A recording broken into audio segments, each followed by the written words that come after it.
హల్లెలూయా. ఇది నా వాక్యము. యోమ్ దెబిరీం 18వ తారీఖు 4వ నెల 2025వ సంవత్సరం. మన దేవుడు ఇస్తున్న చక్కటి మాట. సామెతల గ్రంథము 3వ అధ్యాయము 2వ వచనం. అవి దీర్ఘాయును సుఖ జీవముతో గడుచు సంవత్సరంలో శాంతిని నీకు కలుగజేయును. మన దేవుడు దీర్ఘాయువు సుఖ జీవం అంటే ఏంటి? బాధలు కష్టాలు వీటితోటి నూరేళ్ళు బతికేసే కన్నా దేవుడు ఇచ్చే సుఖ జీవముతోటి బ్రతకడం మేలు. బ్రతుకు మీద ఆశ ఉండి బ్రతకాలి. బ్రతుకును ఆశ కొలది నిలబెట్టే దేవుడు ఆయన.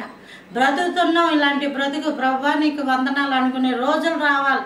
కాబట్టి దీర్ఘాయువును సుఖ జీవముతో గడుచు సంవత్సరాలు అవి నీకు ఇస్తాడు. తర్వాత శాంతిని నీకు కలుగజేయను దేవుడు ఈరోజు నీతో మాట్లాడుతుండే. ఇవన్నీ ఇచ్చాడువేనా అండి దేవుడు అంటే? దానిపైన మరొక వచనం ఉంది.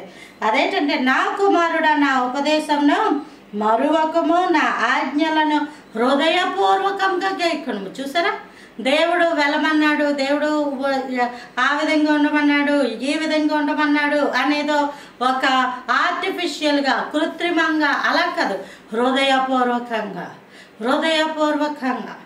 దేవుడికి హృదయపూర్వకంగా మనం లోబడాలి. మన హృదయాంతరంగాలలో దేవుడు ఉండాలి. దేవుని ప్రేమించాలి.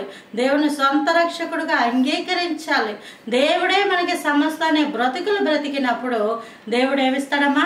దీర్ఘాయువు సుఖజీవముతో గడుచు సంవత్సరంలో శాంతిని అనుగ్రహిస్తాడు. ఎందుకు ఇవన్నీ వస్తుంటే? ఇవన్నీ కూడా దేవుని దగ్గరే ఉంటాయి. దేవుడు ఎవరితో ఉంటారో వాళ్ళకి ఇవన్నీ ఇస్తాడు దేవుడు.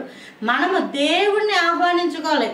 శాంతి కోసం ఒక పని, దీర్ఘాయువు కోసం ఇంకో పని, సుఖజీవం కోసం ఇంకో పని చేయాల్సిన పని లేదు. ఈ మూడిటికి మూలమైన దేవుడిని నీ సొంత రక్షకుడుగా అంగీకరించినప్పుడు ఈ మూడు దేవుడితో ఉంటాయి. కాబట్టి దేవుడు ఎవరితో ఉంటే వాళ్ళ జీవితాలు ఈ మూడు ఉంటాయి. కాబట్టి దేవుని సొంత రక్షకుడుగా అంగీకరిస్తే నీ జీవితంలో దీర్ఘాయువు సుఖజీవము శాంతి అనుగ్రహింపబడుతుంది. Praise the lord. ఆమేన్.